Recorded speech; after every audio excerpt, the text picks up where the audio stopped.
sessão da primeira turma ordinária da 4ª Câmara, primeira sessão do CAF, período da tarde do dia 16 de junho de 2021. Estão presentes os conselheiros Cláudio Andrade Camerano, Daniel Ribeiro Silva, Carlos André Soares Nogueira, Luciana Chihara Arcanjo Zanin, Itamar Arthur Magalhães Alves Ruga, Letícia Domingues Costa Braga, André Severo Chaves e Luiz Augusto de Souza Gonçalves. Muito bem. Nós temos esta tarde 3 pedidos de sustentação oral, justamente da conselheira, processos relatados pela conselheira Luciana, recorrente Sul América Companhia Nacional de Seguros. Alguns desses processos foram retirados de pauta. São vários processos da Sul América. Coincidentemente, ou não sei, né? Os processos que não foram retirados é que a gente tem o pedido de sustentação. Ou o pedido de sustentação veio depois dos pedidos de retirada de pauta. Eu não sei lhe dizer para vocês. Então, de qualquer forma, são os itens 62, 64 e 67. Tá? Eu vou pedir ao apoio que chame o patrono a ingressar na sala de reunião, por gentileza, para a gente iniciar o julgamento dos processos. 62, 64 e 67. Ok, presidente, farei a convocação. Obrigado. Presidente, só um minutinho que eu estou carregando os processos na pasta aqui, estou meio devagar. Tá ok. Da pauta, doutora Laís Lapoente. Seu processo será julgado agora. Por favor, verifique a mensagem privada no chat.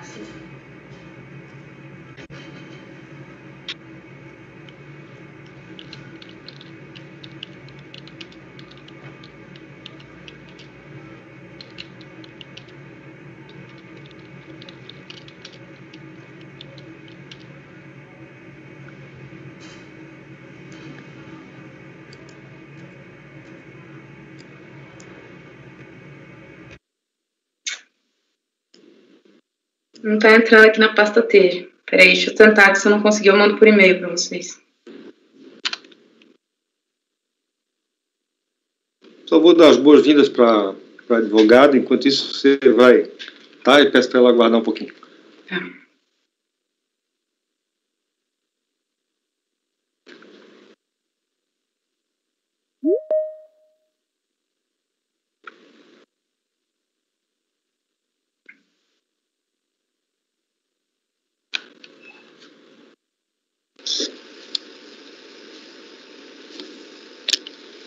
Doutora Laís Lapoente Peixoto, OAB 188688, de Barros de Arruda Advogados. É isso, né, doutora?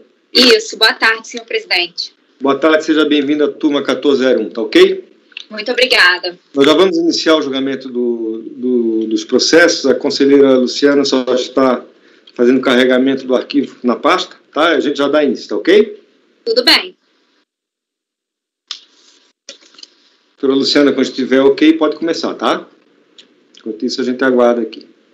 Tá, não, ok, presidente. O item 62.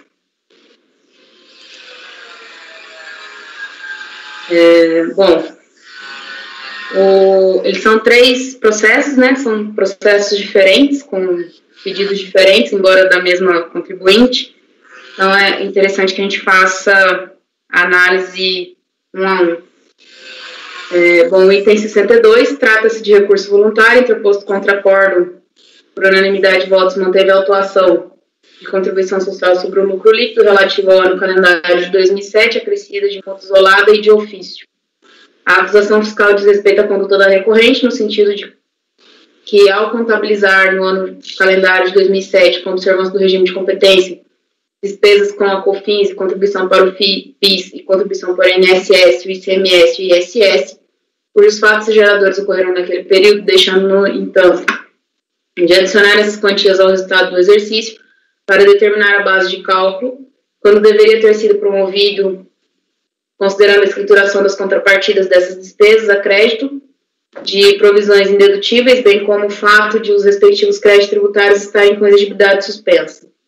Por conseguinte, a autoridade fiscal, além de ratificar os registros de base negativa de contribuição social sobre o lucro, constituiu o crédito tributário no montante de 6.898, nele computados multa de ofício proporcional e a 75 de 75% do principal juros de mora, bem como no que se refere às diferenças de contribuição social sobre o lucro, pretensamente devidas por estimativa nos meses de janeiro, fevereiro, abril, junho, julho, setembro, novembro e dezembro de 2007, multa isolada capitulada no inciso 4º do parágrafo 1º do artigo 44 da Lei 9.430 de 96. Em sua impugnação, juntou os documentos de folhas 1.301 a 1.321 e o parecer técnico, e depois de fazer um breve resumo dos fatos, afirmou que o entendimento dado pelo fisco de que as contribuições estavam com exiguidade suspensa deveriam ter seus valores adicionados à base de cálculo da contribuição social sobre o lucro, para fins de apuração do valor devido, não encontra respaldo na legislação sob o argumento de que a base de cálculo da contribuição social é diferente do lucro real e contestou o lançamento concomitante à multa de ofício e da multa isolada, requerendo o consequente cancelamento dos lançamentos. Apreciados os argumentos da impugnação, restou mantido o lançamento, pois os tributos com exigibilidade suspensa não são passíveis de dedução da base de cálculo da contribuição social sobre o lucro líquido, não havendo reparos a fazer no lançamento praticado pelo fisco. Mantido, nesse aspecto, e mantida a aplicação das multas isolada de ofício, afastando-se a alegação da concomitância entre elas. Inconformada, apresentou recurso voluntário, pleiteando a reforma do julgado para que seja afastada apenas a aplicação da multa isolada capitulada no inciso 4º do parágrafo 1º do artigo 44 da Lei 9.430 de 96, por diferenças de contribuição social sobre o lucro líquido, pretensamente devidas a título de estimativas mensais, a qual foi mantida pela colenda 13ª turma da Delegacia Regional de Julgamento de Ribeirão Preto, ao proferir o acórdão citado aqui. É o relatório, presidente. Com a palavra, a doutora Laís. Boa tarde a todos. Eu gostaria de destacar alguns pontos relevantes aqui, vou ser bem breve, tá? Em primeiro lugar, chama atenção, como bem disse a relatora, que só está em discussão aqui a multa isolada, tá? As demais questões, a recorrente desistiu para aderir ao refis na época. Então, no que concerne a multa isolada do ano calendário de 2007, gostaria de chamar a atenção para o recentíssimo acórdão da primeira turma da Câmara Superior. Eu vou dizer que o número do acórdão 9101-005-080, o qual determinou que a multa isolada não deve subsistir em concomitância com a multa de ofício. E esse julgado aqui da Câmara Superior foi para os anos de 2006 e 2007. Nesse julgado, a primeira turma da Câmara Superior, no dia 1º/9/2020, aplicou a súmula, né? A súmula CARF número 105, que dispõe exatamente o que eu disse, que a falta de recolhimento das estimativas não pode ser exigida, quer dizer, a multa isolada por falta de recolhimento de estimativas não pode ser exigida em concomitância com a multa de ofício. Por isso, o lançamento da multa de ofício em questão deve ser anulado. É isso. Agradeço a atenção de todos. Obrigado, doutora. Doutora Luciana.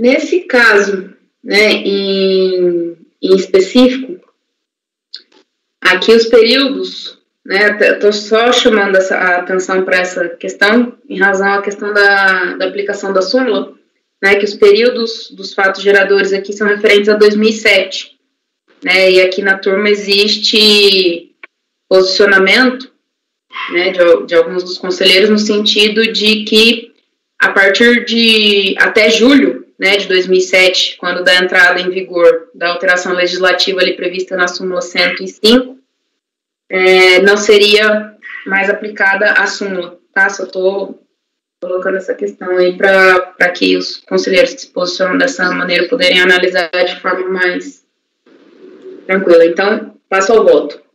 O recurso voluntário é tempestivo, preenche os demais requisitos de admissibilidade, por isso dele tomo conhecimento.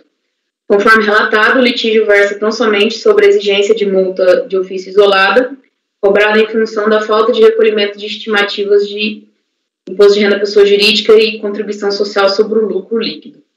Da impossibilidade da concomitância das multas isoladas e de ofício. Em relação ao pedido Quanto à ilegalidade da concomitância entre as multas isoladas de ofício, voto no sentido de dar procedência ao recurso quanto à impossibilidade de aplicação acumulada entre ambas as multas. O auto de infração consigna a aplicação de multa de ofício de 75% e mais a multa isolada de 50%, alegando-se a falta de recolhimento de imposto de renda da pessoa jurídica e da contribuição social sobre o lucro líquido, sobre a base de cálculo estimado, citando como embasamento os dispositivos legais aqui do Regulamento do Imposto de Renda e o artigo 44, inciso 2º, a linha B da Lei 9.430 de 96. De modo que, ao meu entender, haveria, né, no caso aqui, a acumulação das multas. Né? Cito o precedente da Câmara Superior, cito um precedente mais antigo, cito o precedente mais recente, né, do conselheiro Caio César Nader Quintela, no sentido de afastar a concomitância, e nesse caso em específico, né, eu chamo a atenção da aplicação da súmula CARF 105 também em razão, né, dos períodos aí compreendidos na autuação, seriam referentes ao ano calendário de 2007. Mas, de acordo com o posicionamento, né, ao qual eu me filio, que vai justamente, né, no sentido do posicionamento, né, do já citado voto do conselheiro Caio, de afastar a concomitância. Né? Então, face ao exposto, até procurei resumir aqui, né, porque já é um assunto bem recorrente na turma. Eu conheço do recurso da contribuinte e, no mérito, dou provimento para afastar o lançamento das multas isoladas por falta de recolhimento das estimativas mensais aplicadas em concomitância com a multa de ofício. Né? Então, eu voto no sentido de dar provimento integral.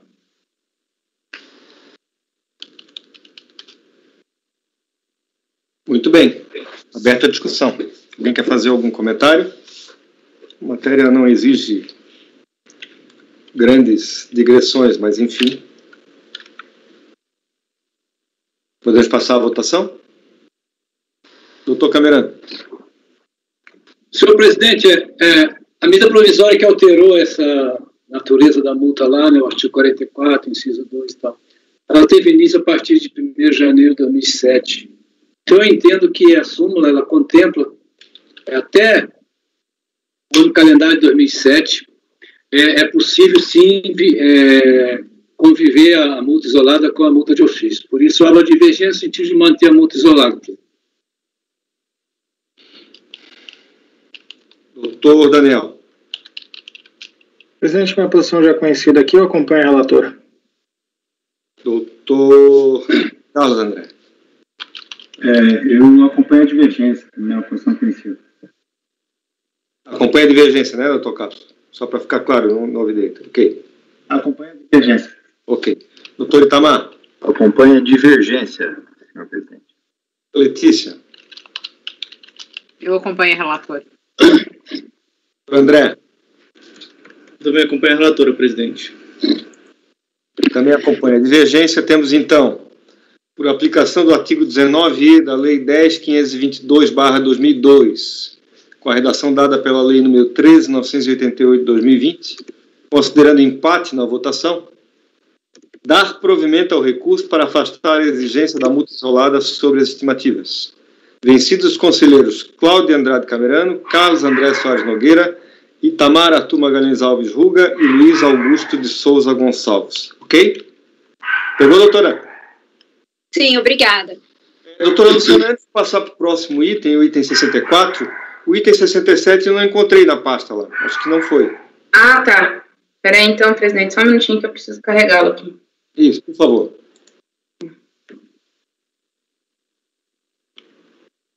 Como não dá para fazer as duas coisas ao mesmo tempo, então... Faz favor de baixar lá, por gentileza. Tá. Que dá, mas é difícil, né? Não, mas só um pouquinho. É porque essas lentidões aqui... Não tem problema, a gente aguarda. Quando tiver ok, você só dá o toque da posição 64.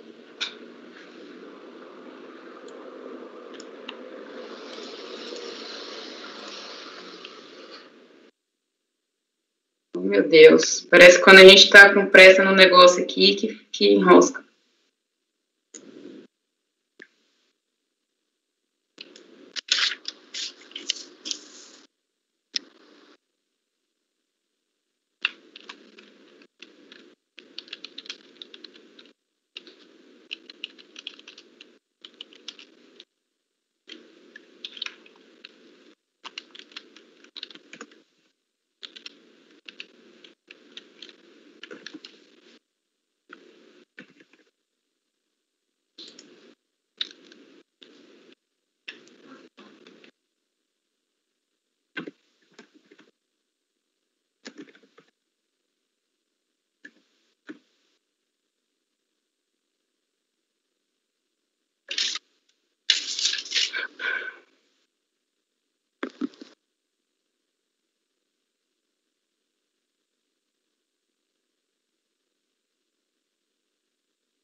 Só um minutinho para a gente terminar para carregar aqui para eu conseguir abrir o arquivo de novo.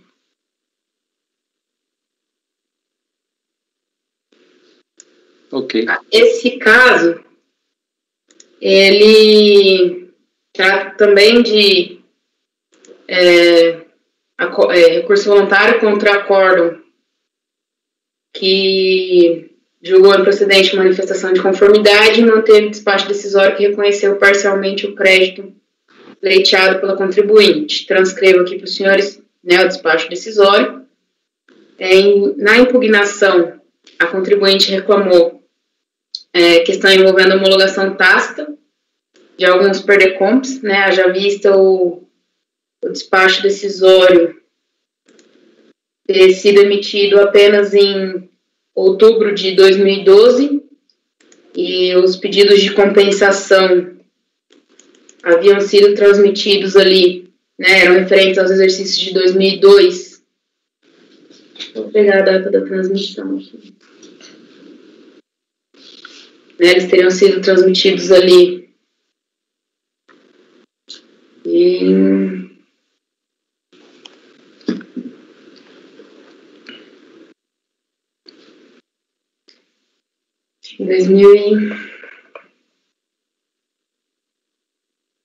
2005, né, os pedidos. Então, por essa razão, foi reconhecida a homologação tácita de algum dos períodos e parte foi mantida, né, a existência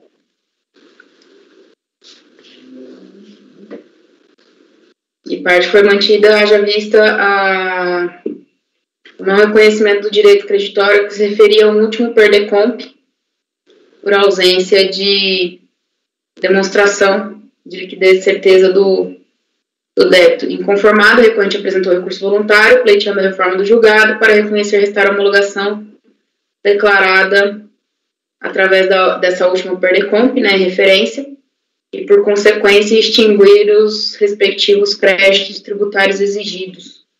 Aqui no caso a contribuinte trouxe, né, uma alegação de nulidade em relação ao despacho decisório, por ele ter considerado, né, no momento da apuração do crédito a declaração original e não a retificadora, e por isso ela justifica, né, a presença dessa divergência entre o crédito pleiteado e o crédito reconhecido, e além disso ela defende a existência, né, da liquidez do crédito pretendido, ao contrário daquilo que foi decidido pela DRJ.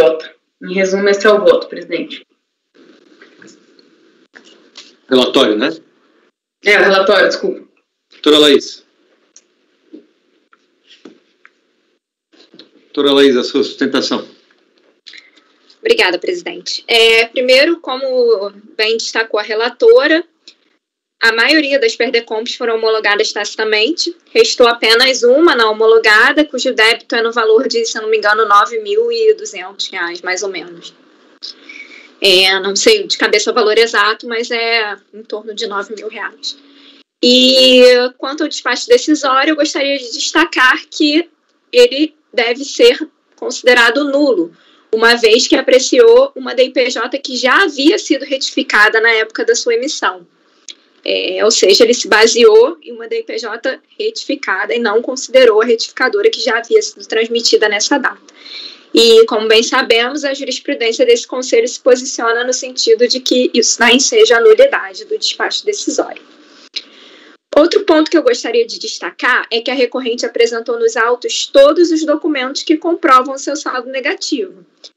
E a DRJ não impugnou especificamente qual ponto não estava considerando, quais documentos considerou ilegítimos e o que não deveria compor esse saldo negativo.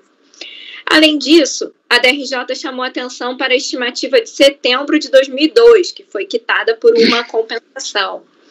Ela alega que não localizou a DECOMP 5135, que quitou essa estimativa de setembro de 2002.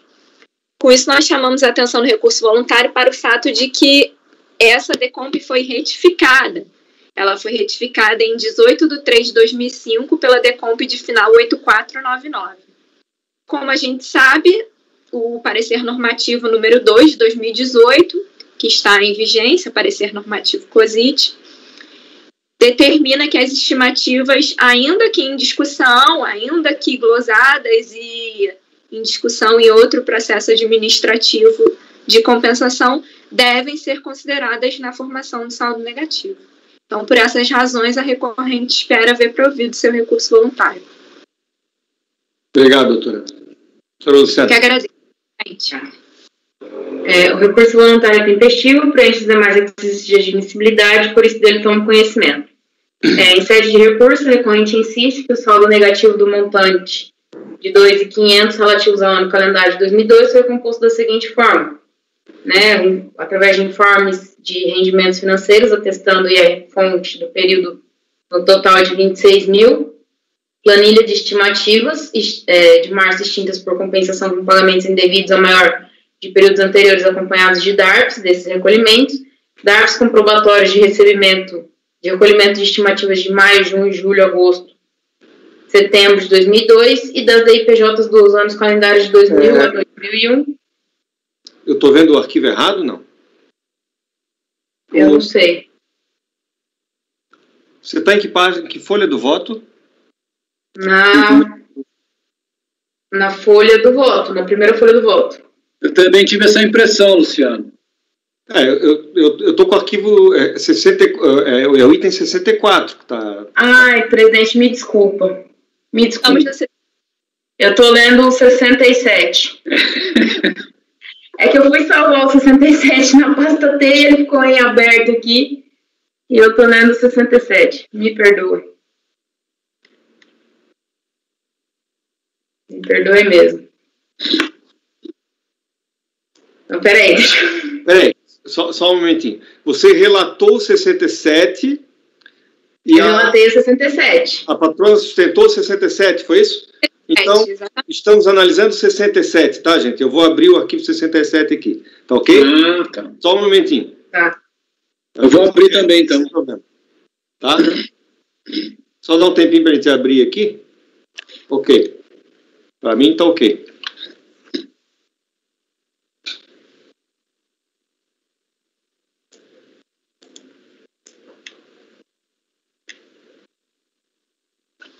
Então, só para que fique registrado na gravação, é o item 67, tá? Sul-América. Sim, então, como disse a patrona, existe uma divergência, entre aquilo que foi analisado no despacho decisório e a declaração que efetivamente estava valendo à época, justamente em razão dessa retificação. Então, embora ela traga toda uma demonstração ali quanto ao mérito, eu entendo que não é possível nesse momento a gente chegar ao ponto de enfrentar o mérito, justamente porque o próprio despacho decisório se baseia em declaração originária, ao ponto que à época já existia declaração retificadora, né? Então, uma vez que a contribuinte ela traz pedido para que seja analisada a nulidade do despacho decisório, pois ressalta que em 31 de janeiro de 2003 apresentou da IPJ referente ao período de apuração de 10 de janeiro de 2002 a 30 de dezembro de 2002, posteriormente retificada por DIPJ apresentada em 11 de janeiro de 2005, né, tal despacho decisório emitido somente em 1º de outubro de 2012, com base em informações prestadas na DIPJ retificadora, desconsiderando assim as informações prestadas, quer dizer, com base nas informações prestadas na DIPJ retificada, desconsiderando assim as informações prestadas na DIPJ retificadora apresentada anteriormente à sua emissão, conforme, inclusive, reconhecido no acórdão recorrido. Transcrevo aqui trecho do acórdão, né, onde a própria DRJ reconhece que, quanto ao fundamento da decisão questionada, cabe esclarecer que deveria ter sido considerada a última DIPJ de 2003 transmitida. Portanto, cumpre examinar a composição do saldo negativo do ano calendário de 2002, tendo em vista que esta espécie de crédito não é alcançada pela homologação tácita por falta de previsão legal, conforme fixa a solução de consulta interna número 16, COSIT de 18 de julho de 2012, cuja natureza é normativa e, por conseguinte, obrigatória para a autoridade administrativa. Ora, no momento em que ocorre a desconsideração da DIPJ retificadora, usando somente a declaração retificada para embasar o despacho decisório, formalizado no processo em epígrafe, fica evidenciado o cerceamento de defesa da recorrente, uma vez que os direitos de ampla defesa e contraditório foram claramente mitigados, tendo em vista a impossibilidade de exercer o seu regular direito de defesa em primeira instância, apenas podendo fazer em grau de recurso, violando claramente seus direitos legais e constitucionais. Então, dado o exposto, voto no sentido, né, de reconhecer essa preliminar de nulidade do despacho decisório por violação ao direito de defesa e dar provimento ao recurso nesse sentido.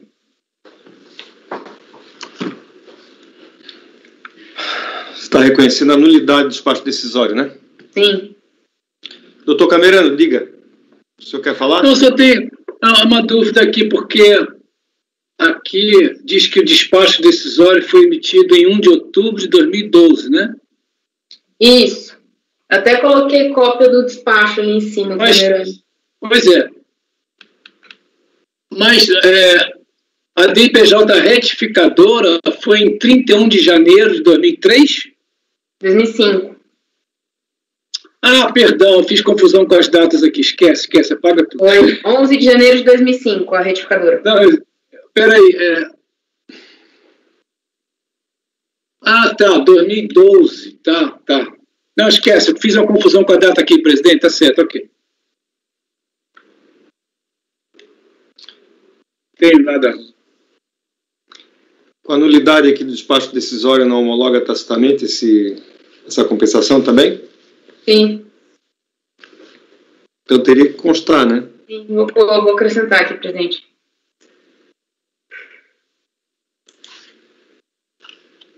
Mais alguém quer falar alguma coisa? Podemos passar a votação?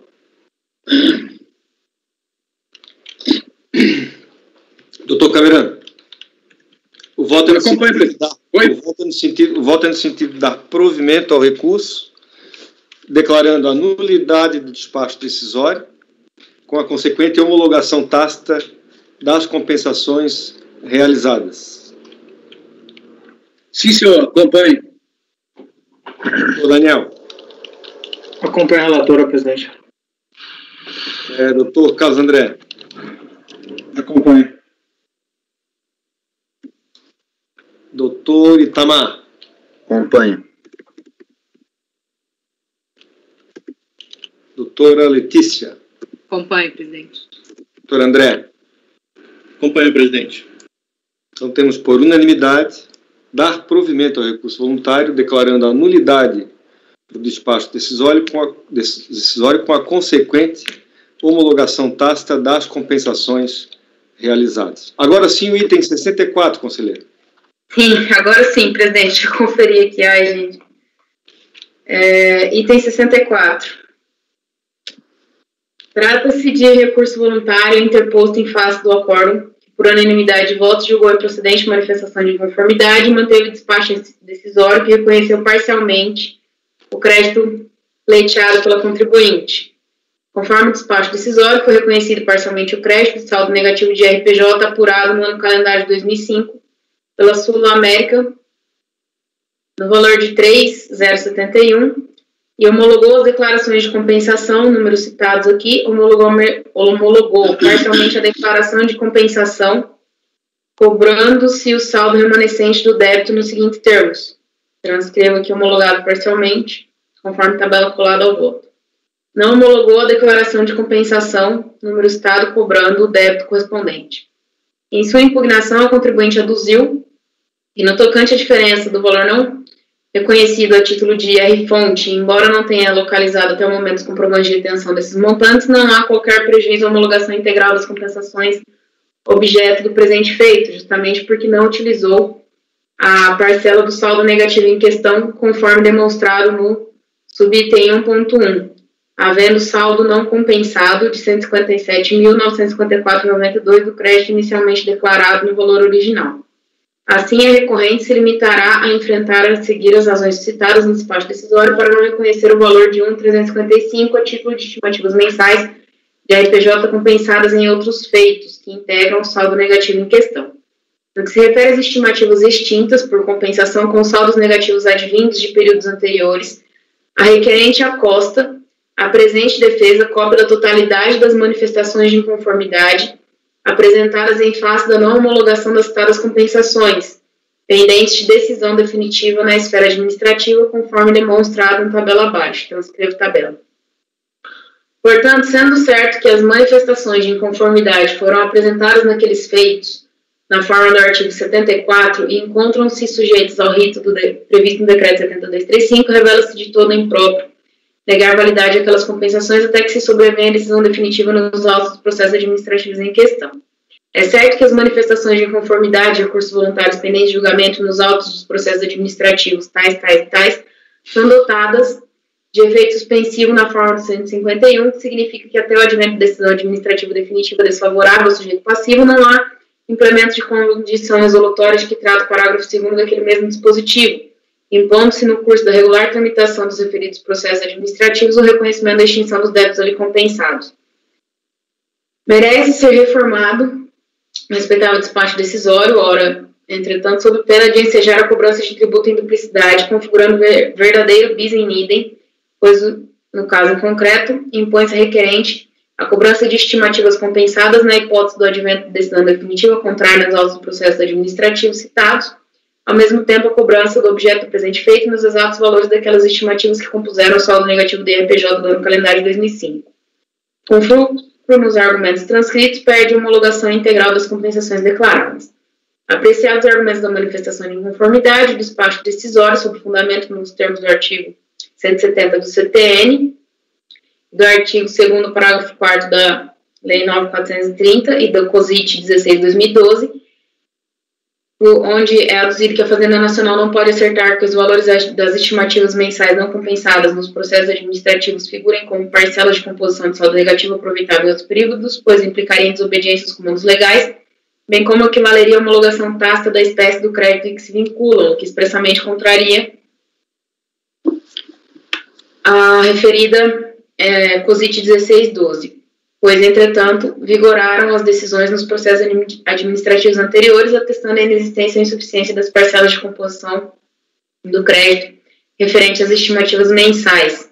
Faltaram, então, atributos de certeza e liquidez ao crédito, ao direito creditório de que trata este processo, saldo negativo de RPJ, apurado para o ano calendário de 2005.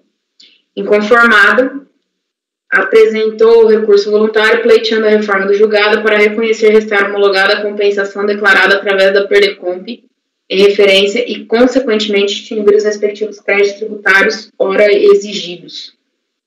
É o relatório, presidente. Doutora Laís. Obrigada, presidente. Como muito bem dito pela relatora, a única matéria em litígio agora são as estimativas compensadas com saldos negativos de períodos anteriores. Isso porque, em relação ao imposto de renda retido na fonte, a gente não conseguiu localizar o comprovante. Apesar disso, não tem influência no pedido, porque essa parcela não foi utilizada no da procedimento de compensação, né? Essa parcela não foi compensada. Então, com relação às estimativas compensadas com saldos negativos de períodos anteriores, eu gostaria de chamar a atenção, como coloquei no memorial, como estão os processos que tratam dessas estimativas. Em primeiro lugar, o processo de final 2010-11. Esse processo foi quitado pela recorrente, assim como o 2005-60, 2009-68 e o 2009-11. Então, esses valores dessas estimativas compensadas de fevereiro e abril de 2005, nesses processos que eu citei agora, essas estimativas estão pagas, quitadas, e devem, portanto, compor o saldo negativo almejado pela recorrente. Restam em discussão 2 processos também de estimativa, que são os de final... Não, só um, desculpa. É o processo de final 2008-51. Esse processo ainda está tramitando no CARF, porém, como eu chamei a atenção anteriormente no outro processo que julgamos, o 67 da pauta, né? Aqui deve ser levado em consideração o parecer normativo COSIT número 2 de 2018, que determina que ainda que os processos das estimativas estejam em curso, essas estimativas ou serão cobradas da recorrente lá naquele processo, ou serão confirmadas também naquele processo. Então, cobrá-las aqui seria cobrá-las em duplicidade, né? Por esse motivo, tendo em vista o pagamento das estimativas nos 4 processos que eu citei anteriormente, e tendo em vista que o processo de final 2008-51 permanece em discussão no CARF, devendo ser aplicado o parecer normativo COSIT, a recorrente requer seja firmadas suas compensações e o seu saldo negativo pleiteado. Obrigado, doutora. Luciana. O recurso voluntário é tempestivo, preenche os demais requisitos de admissibilidade, dele toma conhecimento, conforme relatado, pretende a recorrente compensar débitos próprios relativos a tributos federais mediante a utilização de direito creditório decorrente de saldo negativo do imposto de renda da pessoa jurídica, apurado no ano calendário de 2005, apresentou declaração de compensação no valor original de 4.568.362. A manifestação de inconformidade foi julgada improcedente sob o argumento de que o crédito pleiteado não seria líquido e certo, mesmo ante a pendência de julgamento definitivo do processo que controla a estimativa compensada. Em sede de recurso, restou esclarecido que, quanto à parcela não comprovada de imposto de renda retida na fonte no valor de 141.319,59, e que não utilizou tal valor no saldo negativo em comento, uma vez que, conforme alegado acima, restou um saldo negativo não utilizado de 157.954,02. Desta forma, mesmo não tendo localizado os comprovantes de retenção desses montantes, contrariando a fundamentação apresentada no item 9 do acórdão ora combatido, mas uma vez ressalta o fato de que não utilizou, né, a referida parcela do saldo negativo, não interferindo em nada na não homologação das citadas compensações, né, conforme dito pela patrona. Com relação aos processos administrativos nos quais são discutidas as estimativas compensadas com saldo negativo de períodos anteriores, a recorrente traz que os débitos referentes aos processos administrativos foram quitados na forma do Programa de Redução de Litígios Tributários, PROLERIT, instituído pela Lei 13.202 de 2015, após decisão delegatória em mandado de segurança. Assim, relativos aos valores correspondentes aos processos administrativos, apesar de não ter obtido êxito no âmbito administrativo, a controvérsia foi instaurada no âmbito judicial da ação anulatória, em relação ao qual, do mesmo modo, a recorrente optou pela quitação dos débitos relacionados na forma da lei e reabriu o prazo para a Lei 11.941 de 2009.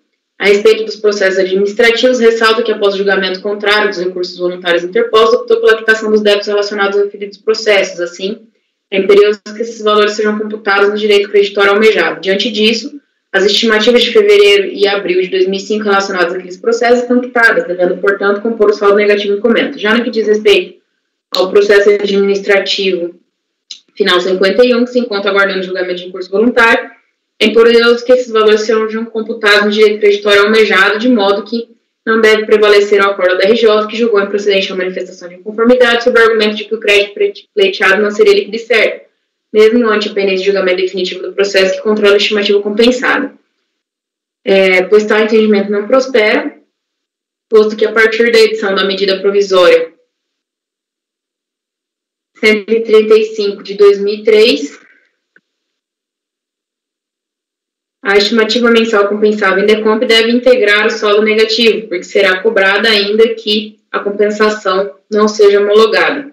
Além disso, ainda que as estimativas não estivessem extintas para a quitação do parcelamento, elas deveriam ser reconhecidas como possíveis de comporem o saldo negativo independentemente da decisão final no respectivo processo de compensação. Isso porque o reconhecimento da estimativa compensada encontra respaldo na própria lógica do procedimento de compensação e cobrança realizada pelo fisco, pois ainda que a compensação não seja homologada, os débitos indicados como compensados serão imediatamente exigidos pelo fisco através de lançamento desta pendência no conta corrente da recorrente, impedindo a renovação da certidão de regularidade fiscal, podendo inclusive ser inscrito em dívida ativa e cobrado judicialmente por execução fiscal.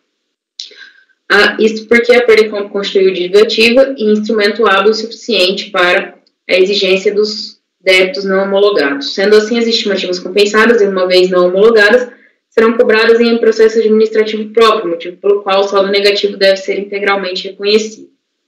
O despacho decisório pretende exigir estimativa quitada por compensação e compôs referido saldo negativo que se encontra em discussão em outros processos administrativos, conforme documentação acostada aos autos, ainda que já encerrado o respectivo ano calendário, que não pode se admitir conforme pacífica jurisprudência aqui do CARF. Inclusive cito aqui alguns precedentes, né, que nós utilizamos nesse sentido aqui na própria turma. Desta forma, entendo assistir razão à recorrente quando defende que o entendimento que deve prevalecer é de que a DECOMP constitui confusão de dívida e instrumento hábil suficiente para exigente dos débitos, ainda que não homologados, estando as estimativas mensais compensadas e não homologadas devem ser reconhecidas e computadas no saldo negativo do imposto de renda pessoa jurídica.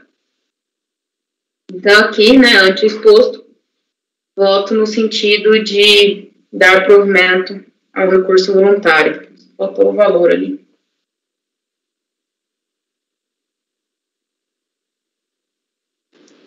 Depois você me passa esse valor, então, tem como ficar rapidinho aí? Não, é difícil. Não é o valor do saldo negativo de 2005 aqui.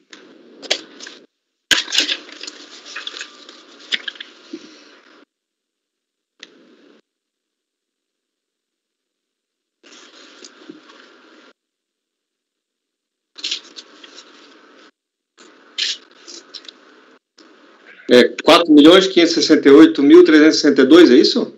Uhum. Mas uma parte foi reconhecida aqui no despacho decisório. Então, eu estou tentando pegar essa parte, doutora. Eu tenho aqui, você pode confirmar, claro, mas o que eu tenho anotado aqui foi reconhecido 3.071.241,50 reais. Então, 1,5 milhão, mais ou menos. São os 4.568.362 menos esse valor. Quanto é o valor? Deixa eu só colocar a conta aqui rapidinho. É 4.568.362, que é o valor original, menos, 4.568.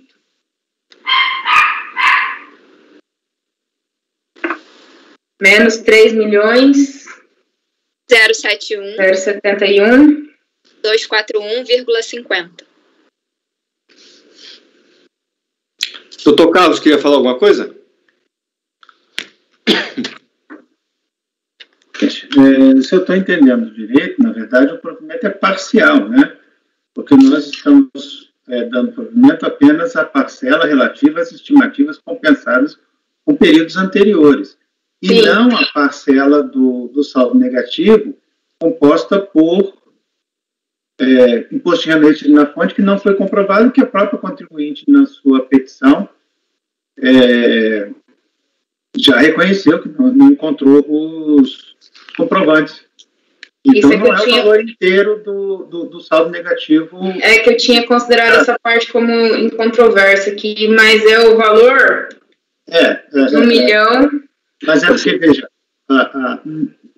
eu fui olhar o recurso, e o recurso, ao final, pede o direito creditório. E o direito creditório que está lá no pé é integral. É integral.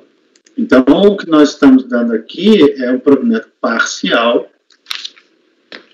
apenas da parcela equivalente às estimativas que foram compensadas em decomp com créditos anteriores. Então, tem que ser este valor. Então, não pode ser simplesmente a diferença entre o saldo negativo e o que foi referido antes. Tá, então tem que tirar mais aqui o valor dos fundos. Só a parcela relativa às estimativas. As estimativas que... Ela solicitou 4.568.000. O despacho decisório reconheceu 3.071.241. E não reconheceu 1.497.120,50. Dentro desse 1.497.000, tem 141 de fonte, que é a própria... Isso, então é essa a diferença. Então, o que a gente vai reconhecer é 1.497.120,50, menos, eu posso falar o número já, peraí. Por favor. Por favor. Ó, o número deixa eu fazer a conta aqui, pôr na tabela. É 1.497.120,50. Eu vou repetir para vocês fazerem comigo. 1.497.000 é 1.497.120,50. Esse valor aí, menos 141.319,59. Deu quanto? Então, eu vou fazer agora. Eu só falei para o pessoal acompanhar. Então, a gente reconhece, se refere nas parcelas de estimativa, 1.355.800,91. Isso aí se refere às parcelas de estimativa compensadas, com base no parecer normativo número 2, naquele raciocínio.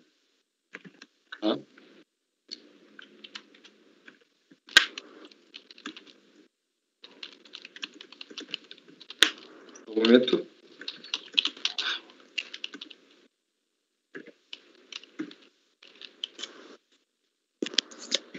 Muito bem.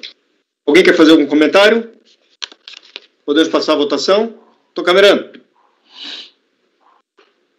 Acompanhe o voto, presidente da relatora. Estou, Daniel. Acompanhe o voto, presidente. Doutor Carlos. Ficou como voto, como provimento parcial, né? Provimento parcial, exatamente. Isso, tá, acompanhe. Doutor Itamar. Acompanhe o voto. Doutora Letícia. Acompanhe, presidente. Doutor André. Acompanhe, presidente. Também acompanho. Temos, então, por unanimidade de votos, dar provimento parcial ao recurso voluntário para reconhecer um crédito adicional de R$ 1.355.800,91 relativo ao saldo negativo de RPJ do ano calendário 2005 e homologar as compensações realizadas até o limite do crédito disponível. Ok? Pegou, doutora? Sim, muito obrigada a todos. Até a próxima, viu? Até, boa tarde. Tchau, Até tchau. mais. Bom, nós não temos mais sustentações orais hoje à tarde, então voltamos à ordem da pauta, tá? Vocês querem fazer um intervalinho de 2 minutos? 2 minutinhos então, tá? Por favor, apoio, pode parar a gravação? Ok, presidente.